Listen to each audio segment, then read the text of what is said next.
യുകെന്റെ ഏറ്റവും പുതിയൊരു വീഡിയോയിലേക്ക് എല്ലാവർക്കും സ്വാഗതം.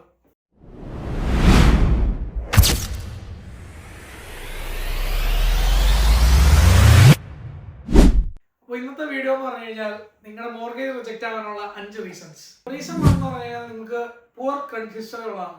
ഈ പുവർ ക്രെഡിറ്റ് ഹിസ്റ്ററി വരാനായിട്ടുള്ള മെയിൻ കാരണം നിങ്ങൾക്ക് ഏതെങ്കിലും കടം ഉണ്ടെങ്കിൽ, ഏതെങ്കിലും ഡെപ്റ്റ് അടയ്ക്കാനുണ്ടെങ്കിൽ, അല്ലെങ്കിൽ നിങ്ങൾ ഏതെങ്കിലും പേയ്മെന്റ്സ് മിസ് ചെയ്തിട്ടുണ്ടെങ്കിലൊക്കെയാണ്.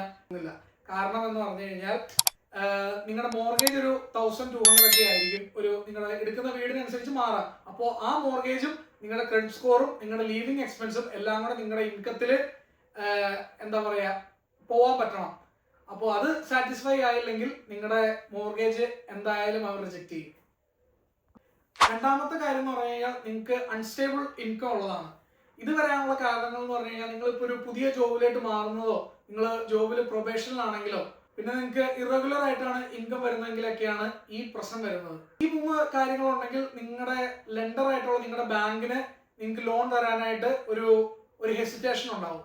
അപ്പോൾ നിങ്ങൾ നോക്കേണ്ടത് നിങ്ങൾക്ക് ലാസ്റ്റ് 3 to 6 months പ്രോപ്പർ ആയിട്ടുള്ള ഇൻകം വരുന്നുണ്ട് എന്ന് നിങ്ങൾ ഉറപ്പുവരുത്തുക. അടുത്ത റീസൺ എന്ന് പറഞ്ഞു കഴിഞ്ഞാൽ നിങ്ങൾക്ക് ടു മച്ച് ഡെറ്റ് ഉള്ളതാണ്. നിങ്ങൾക്ക് ഒരുപാട് ഡെറ്റ് ഉണ്ടെങ്കിൽ നിങ്ങളുടെ മോർഗേജ് റിജക്റ്റ് ആവാനുള്ള ചാൻസുകൾ കൂടുതലാണ്. ഒരുപാട് ഡെറ്റ് എന്ന് ഉദ്ദേശിക്കുന്നത് നിങ്ങൾക്ക് കുറെ ക്രെഡിറ്റ് കാർഡുകൾ അടയ്ക്കാനുണ്ട്, നിങ്ങൾക്ക് എക്സിസ്റ്റിംഗ് ആയിട്ടുള്ള ലോണുകളുണ്ട്, നിങ്ങൾക്ക് എക്സിസ്റ്റിംഗ് ആയിട്ടുള്ള ഒരു കാർ ഫൈനാൻസ് ഉണ്ട്. ഇതൊക്കെ നിങ്ങൾക്ക് ഉണ്ടെങ്കിലുള്ള കുഴപ്പം എന്ന് പറഞ്ഞു കഴിഞ്ഞാൽ നിങ്ങൾക്ക് നിങ്ങളുടെ ബോറോയിങ് കേപ്പബിലിറ്റി കുറയും. നിങ്ങൾക്ക് അധികം പൈസ നിങ്ങൾക്ക് ബാങ്കിൽ നിന്ന് കിട്ടൂല. അപ്പോൾ നിങ്ങൾ അപ്ലൈ ചെയ്യുന്ന മോർഗേജ് റിജക്റ്റ് ആവാനുള്ള ചാൻസ് ഉണ്ട്. അപ്പോൾ ഇതിന് ചെയ്യാൻ പറ്റുന്നതെന്ന് പറഞ്ഞു കഴിഞ്ഞാൽ നമ്മൾ അപ്ലൈ ചെയ്യുന്ന സമയത്ത് നമുക്ക് അടച്ചു തീർക്കാൻ പറ്റുന്ന മാക്സിമം നമ്പർ ഓഫ് ലോൺസ് അടച്ചു തീർക്കുക. എല്ലാ ചെറിയ ചെറിയ ലോണുകളും ആദ്യമേ അടച്ചു തീർത്തിട്ട് അപ്ലൈ ചെയ്യാൻ നോക്കുക. റീസൺ നമ്പർ 4 എന്ന് പറഞ്ഞു കഴിഞ്ഞാൽ നിങ്ങൾക്ക് ഡെപ്പോസിറ്റുകളിൽ വരുന്ന ഇഷ്യൂസ് ആണ്. നിങ്ങൾക്കിപ്പോൾ പ്രോപ്പർ ആയിട്ടുള്ള ഡെപ്പോസിറ്റ് നിങ്ങൾക്ക് മീറ്റ് ചെയ്യാൻ പറ്റിയില്ല, അതുപോലെ തന്നെ നിങ്ങൾക്ക് ഇപ്പോൾ അൺഎക്സ്പ്ലെയിൻഡ് ആയിട്ടുള്ള മണി വന്നിട്ട് നിങ്ങൾക്ക് അതിന് പ്രൂഫ് കാണിക്കാൻ പറ്റിയില്ല. ഇതൊക്കെയാണ് ഡെപ്പോസിറ്റ്സിൽ വരുന്ന പ്രോബ്ലം.